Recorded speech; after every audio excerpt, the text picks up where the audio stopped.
আবৃত্তি কৰিছোঁ পাপৰি কবি গণেশ গগৈদেৱৰ কবিতা সতী জয়মতী। প্ৰাণ যদি প্ৰাণ হয় হৃদয় হৃদয়, ৰমণীৰ প্ৰেম যদি আদৰ্শ ধৰাত, তেনে কিয় মহাৰাজ বৃথা চেষ্টা কৰা, নহওক অকণোলৰ জয়াৰ কথাত।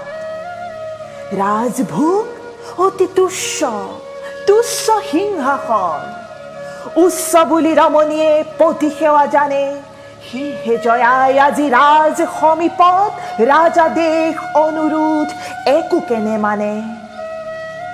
থাকক মংগলে মাথো স্বামী গদাপাণি, থাকক মংগলে আৰু পোনা দুটি মোৰ, চূড়াত সমতা ৰজা সহিয়ে কাতৰে, পেলাম লাগিলে জীৱনৰে ওৰ। এই বুলি সতী নাৰী ত্যজি ৰাজসভা, ত্যজি পুত্ৰ পৰাণৰ আত্মীয় স্বজন, নিজে আহি উপস্থিত হ'ল জেৰেঙাত, হাঁহি হাঁহি ল'বলৈ শাস্তি অগণন। তাতে শাস্তি নৰকৰ সহিলে সতীয়ে, কল্পনাৰো সিপাৰৰ পালে বহু ক্লেশ। সমতাৰ চাতে চাতে জীৱন প্ৰদীপ, ক্ষীণ হৈ লাহে লাহে হ'ল তাতে শেষ।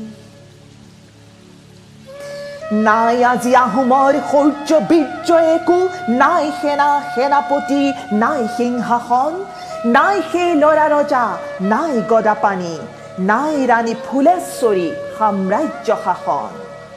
পিজৌ সাখিনী আৰু নাই অসমত, আৰুতো নহয় ৰণ আহোম মানৰ, নাই জয় পৰাজয় শেষ সকলোটি, নাই আজি অত্যাচাৰ আৰু বদনৰ। শেষ হ'ল সকলোটি ক'তো একো নাই, আছে মাথো চিগা ভগা স্মৃতি চিহ্নতাৰ। নভগা নিচিগা যদি আছে কিবা এটা, সি অমৰ নাম মানৱী জয়াৰ।